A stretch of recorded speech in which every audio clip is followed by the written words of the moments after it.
The silent collapse. It didn't begin with fire. It began with a whisper, a quiet, deliberate pause in a country that once moved with mechanical precision. Japan, the miracle economy of the 20th century, the engine that terrified Wall Street and reshaped global manufacturing, didn't fall the way empires usually do. There were no riots in the streets when the collapse arrived, no smoke curling above a ruined skyline, no generals declaring emergency rule. Instead, Japan slipped into a suffocating stillness, the kind that doesn't shock you, but drains you drop by drop. In the late 1980s, Japan was unstoppable. Its stock market wasn't rising, it was levitating. The Nikkei soared above 38,000. Land in Tokyo's Ginza district became more valuable than entire American cities. Corporations borrowed endlessly, convinced growth was permanent. Bureaucrats believed they had finally solved the capitalist cycle, and the world believed them. But bubbles don't explode for the sake of drama, they burst with indifference. When the Bank of Japan finally raised interest rates, the air didn't rupture, it leaked. Prices sagged, confidence wavered. Then, almost overnight, a nation built on ambition found itself staring into an abyss of its own making. The Nikkei collapsed, real estate imploded, companies that once marched toward global dominance froze in place, unable to move under the weight of debt. But the most devastating part wasn't the crash. It was the silence afterward. Because Japan didn't recover. Instead, it entered a kind of economic twilight, a zone between life and death where nothing truly grows, but nothing fully collapses. Factories kept running, but barely. Banks kept lending, but only to keep the already dead alive. The government kept spending, but the returns evaporated. It was a collapse without spectacle, a tragedy without flames. And the people, they adapted. They learned to live inside the slowdown. They stopped expecting raises, stopped expecting growth, stopped expecting change. An entire generation grew up in the shadow of an event they never witnessed. The moment Japan chose stasis over pain, paralysis over transformation. This is the doom that no one noticed. The world kept looking at Japan's trains, still punctual, still clean, and assumed the machine was healthy. They saw quiet streets and mistook them for peace.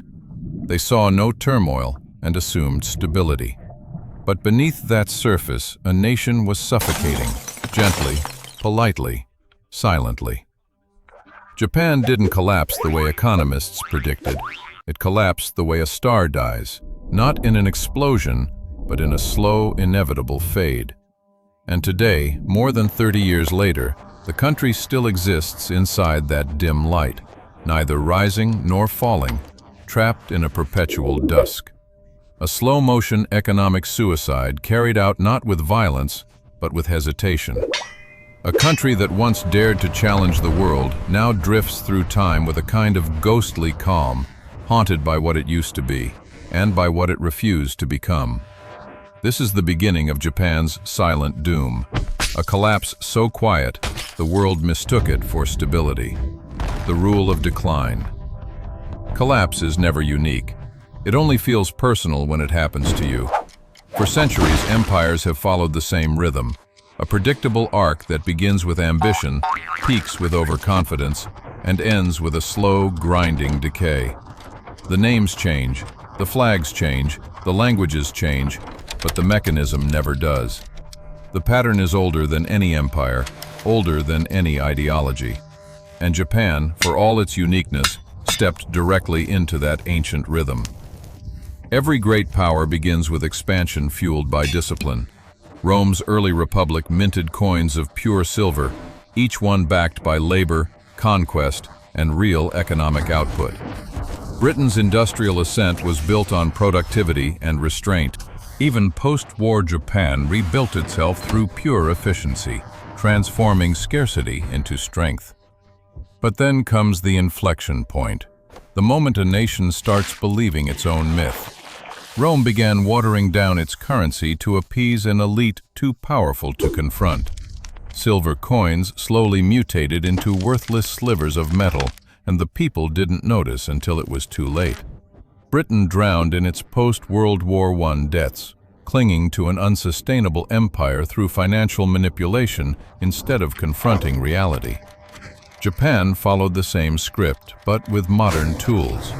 Instead of silver debasement, it was monetary easing. Instead of empire debts, it was asset inflation. Instead of imperial arrogance, it was bureaucratic certainty, the belief that the state could engineer prosperity forever.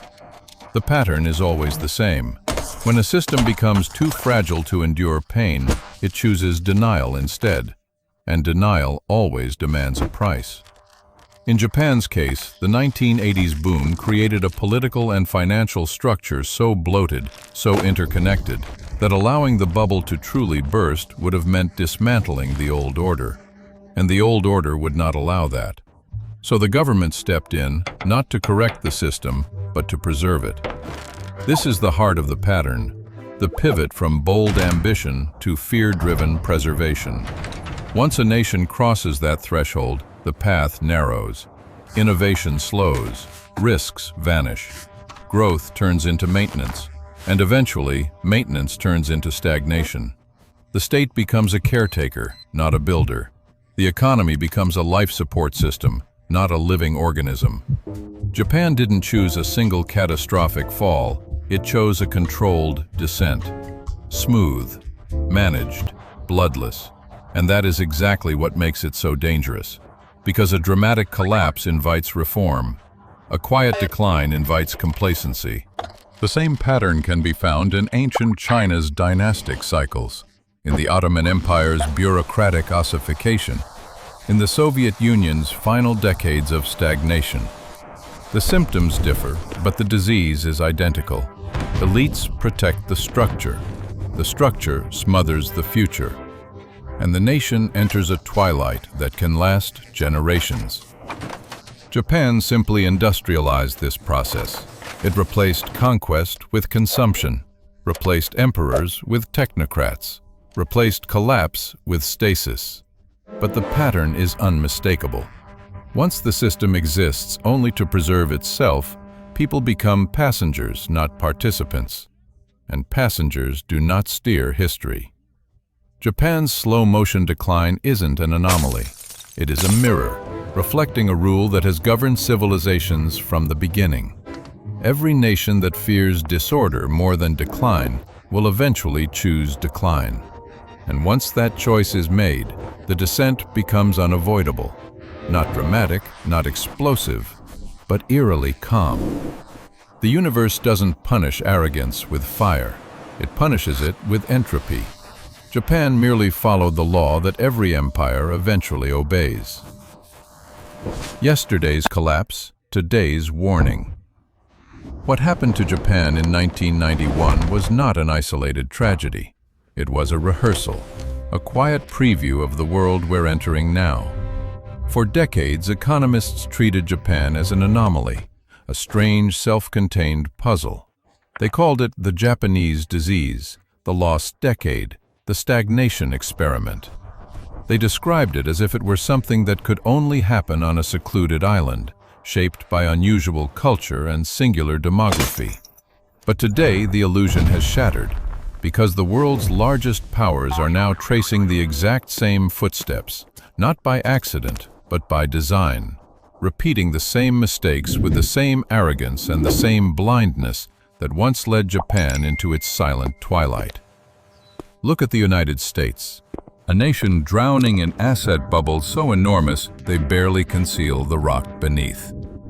Housing prices detached from reality, corporate debt metastasizing beneath the surface, a stock market fueled not by innovation, but by the low-interest life support Japan pioneered. Zombie companies staggering through the economy, unprofitable, unproductive, but kept alive by cheap money.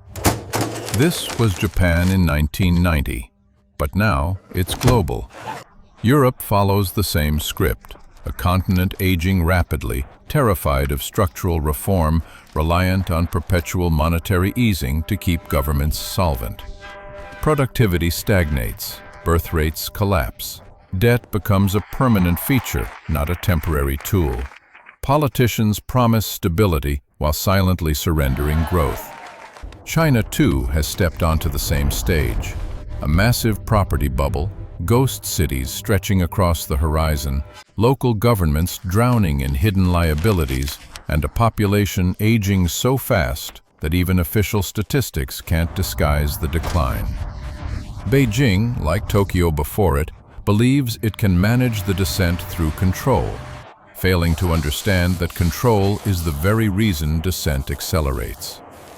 The parallel is unmistakable. Nations are becoming older, slower, more fragile. Their elites cling to power, not progress. Their central banks manipulate reality instead of confronting it. Japan wasn't a warning ignored. It was a blueprint copied. Interest rates near zero? Japan did it first. Money printing as a permanent policy? Japan wrote the manual. Bailing out the unproductive to preserve stability? Japan perfected the ritual. Choosing demographic shrinkage over political disruption? Japan paved the way. The world once laughed at Japan's 2 lost decades. But now those decades look less like an anomaly and more like a prophecy. The uncomfortable truth is that the forces that trap Japan are no longer bound to one nation. They are structural, global, mathematical. When populations age, economies slow. When debt exceeds growth, stagnation becomes destiny. When elites choose stability at all costs, dynamism dies. And that is why today's world, for all its technology and confidence, feels eerily familiar. A strange quietness beneath the noise. A sense that growth has become artificial. A feeling that the future is shrinking. Japan wasn't the first victim of this pattern, but it was the first modern nation to experience the full sequence. The bubble, the denial, the stasis, the demographic implosion. And now, one by one, other nations are stepping into the same shadow. The past is not repeating, it's expanding. Japan was merely the test run. Now the world is living the main event. The architects of slow death. Every collapse has architects, but the most dangerous architects are the ones who build nothing. They preserve. Japan's decline did not emerge from mysterious cultural habits or demographic fate. It was engineered, brick by quiet brick, by a coalition of bureaucrats, bankers, and political dynasties whose primary mission was not national growth, but national control. The truth is simple. Japan never lacked solutions. It only lacked permission. When the bubble burst in 1991, the Japanese elite faced a choice. They could allow the system to cleanse itself, let bad debts fail, let weak corporations fall, let the economy reset. Or they could freeze everything in place to protect the institutions that had grown too powerful to withstand a real correction. They chose preservation, and that choice became the slow poison. Inside the Ministry of Finance, an unofficial doctrine took hold: stability above all. Pain was unacceptable. Creative destruction was heresy. Bureaucrats charted policies not for the future, but for the protection of the post-war order that had elevated them. They believed they could outsmart gravity. The Bank of Japan followed the same creed. Its governors, bound by decades of institutional caution, embraced zero interest rates not as an emergency measure, but as a lifestyle. They injected money into a flatlining system, not to revive it, but to keep its pulse artificially steady. Then there were the keiretsu, sprawling corporate clans intertwined with banks, ministries, and political parties. In other nations, unprofitable firms die. In Japan, they were kept alive indefinitely, sustained by opaque loans and silent guarantees. Zombies, carefully nurtured by elites who feared that letting even one titan fall would unravel the entire web. And the politicians, most were heirs, not innovators. Lines of power passing from father to son, dynasty to dynasty, each generation more risk-averse than the last. They inherited influence, not vision. Stability became sacred, reform became a threat. The ruling class treated the economy not as a living organism, but as a relic, something to preserve, not evolve. Together, these groups forged an unspoken pact: no shocks, no upheaval, no collapse. But that pact demanded a terrible price. A nation cannot be protected from pain without also being protected from progress. And so Japan entered its long paralysis, a carefully curated state of economic near-death designed to keep the powerful untouched. The people paid for this. They paid with stagnant wages, with fading ambitions, with shrinking towns and empty classrooms. They paid with decades of stolen potential, but there was no villain to point to, no dictator to overthrow, no scandal dramatic enough to ignite outrage. Because the conspiracy wasn't chaotic, it was orderly, a system that operated exactly as intended. Japan did not fall. It was held down, gently, politely, relentlessly. The tragedy is not what the elites did, it is what they refused to allow. A nation built on innovation was trapped inside an economic museum, guarded by curators who mistook caution for wisdom. And in protecting their own power, they ensured the slow death of the dynamism that once defined Japan. This is the revelation. Japan's collapse wasn't an accident. It was a decision made by a small circle of institutions that believed the greatest danger to Japan was change itself. And in choosing to prevent disaster, they created something far worse, a world where decline became permanent and hope became optional. The last lesson Japan offers the world. In the end, Japan's story is not a tragedy of sudden destruction. It is a tragedy of choices avoided. A nation that once dazzled the world with relentless ambition now stands as a monument to what happens when a society refuses to confront the future. And this is where the final truth emerges, the most unsettling truth of all. Japan is not dying because of what it did. Japan is dying because of what it refused to do. It refused to let old systems fall. It refused to allow creative chaos. It refused to confront its own demographic time bomb. It refused to choose pain, even when pain was the only path back to life. And so, with every avoided decision, decline became destiny. But this is not just Japan's fate, it is the world's reflection. Today, nations across the globe cling to the same illusions. That debt can replace productivity, that demographics can be delayed, that central banks can bend reality without cost, that elite preservation is somehow equivalent to national stability. The lie is comforting, but comfort is how civilizations fade. Japan's long twilight reveals something uncomfortable. Collapse rarely arrives with theatrical destruction. More often it arrives quietly, through decades of hesitation, through leaders who fear disruption more than decay, through citizens who accept stagnation as normal, through institutions that worship stability until stability becomes a cage. But within this bleak lesson lies a strange kind of hope, because Japan proves one thing with terrifying clarity. Collapse is not inevitable. Stagnation is. Collapse only becomes inevitable when a nation chooses not to change, when it drifts, politely and passively, into demographic erosion, into financial distortion, into bureaucratic overreach. Japan's slow descent is not a prophecy carved in stone. It is a warning carved in time. And warnings exist for one reason: to be heard. If the world listens, Japan becomes a teacher. If the world ignores it, Japan becomes a preview. The choice facing every modern nation is the same one Japan faced in 1991. Will we confront the pain that renewal demands, or will we anesthetize ourselves and drift into the same soft paralysis? The answer will determine who thrives and who fades, who grows and who ossifies, who breaks free and who sinks quietly into their own carefully managed decline. Japan's fate is a mirror, and the world is standing in front of it. The reflection is haunting, but it is not final. Because even in twilight, there is a horizon. Even in decline, there is a decision. Even in stagnation, there is the possibility of awakening. Japan shows us the cost of avoidance.